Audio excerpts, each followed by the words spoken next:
Okay, I get it! I wear glasses. You want me to shout out to the whole world?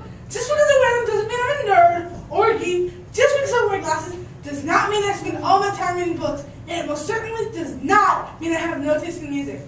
I don't listen to classical music like an old person, and I most certainly... I don't listen to classical music like an old person.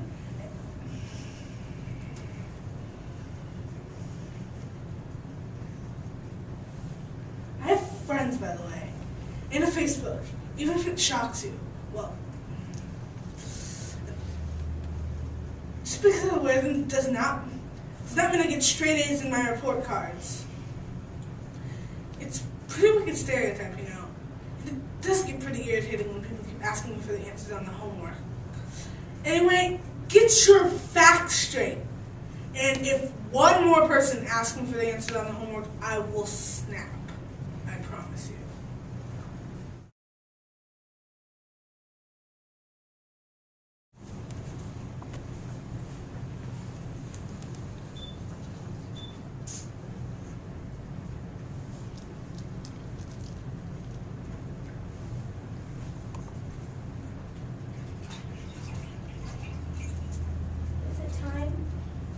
Turtle, go back in your shot. But there's time. I'll wait here.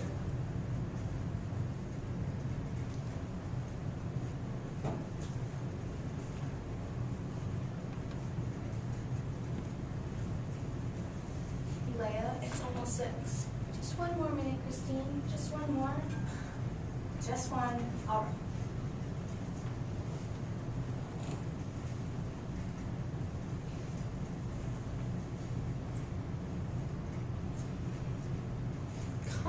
Come on now. It's freezing.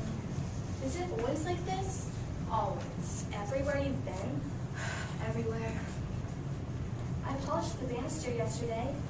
Did you notice how it shines? I noticed. I thought it'd be easier for both of us. You're unhappy, aren't you? You're disappointed with me being here. Don't be silly. I can't ever seem to please you. You find the way you are. I'm too slow. We'll get things done in a minute. Stop it, Leia. Sister Veronica said I'm too slow. She said I'll never be as quick as you. What did she know? You used to think she knew everything. That was a long time ago. I've gone over all that now. You were famous at the convent. You're sewing. They still have the dress you made for the Virgin Mary. She's still wearing it. And yet I remember when I was St. Mary's. I could never go down the stairs like the others. 1, 2, 1, 2. I could never take a step with my left foot. It was always my right, my right, my right. I used to envy the other kids and to run down the stairs, and took me forever. Tell me a story, Christine. Just one, before we go down. Which one? The one when I was little. You're still little. No, I mean really little. The one with the horse. Again? Don't you ever get tired of it? No, tell me. When you were just a tiny young thing, Mama sent me out to get bread. You came with me, like you always did. And as we were walking, you bent down to the street to pick something up. Tell us slower, Christine. You're telling it way too fast. It was a long, narrow street. You remember, on a hill.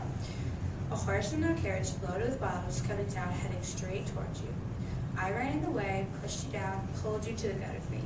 What a noise when the horse galloped by. Everyone was screaming. And Moss, the horse, was gone mad.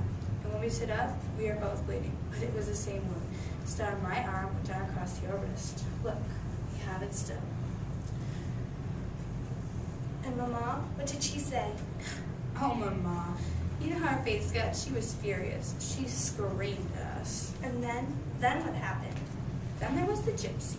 Madflower, they used to call her. And what did she say? She said, oh, you know it's so good. Tell me anyway, Christine. Tell me. They're bound for life, Madflower said. Bound in blood.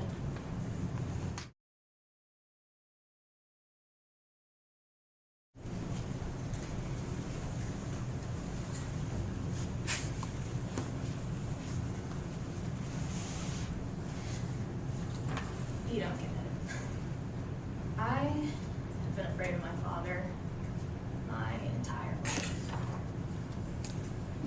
been doing everything just right, trying to keep him from exploding. And not just believing, but knowing that one day he would kill me, that he'd kill all of us. You know, my first memory is the day my brothers spilled a can of paint down the stairs. My parents were painting the house, and Ricky thought he was helping, but the can was too big, and paint just went flying everywhere. I screamed. Ricky and I started crying, and the whole time, he kept yelling at us to just stop crying. But I couldn't. My dad put his fist through a wall, and I knew he was going to kill me.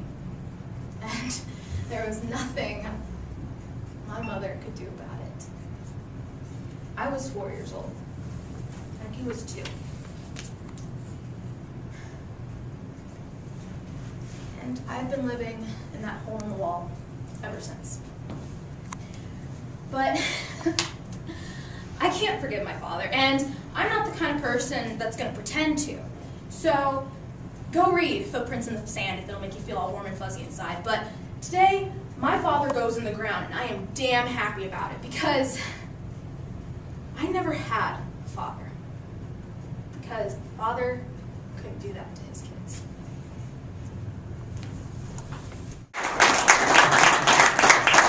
Here's Philip.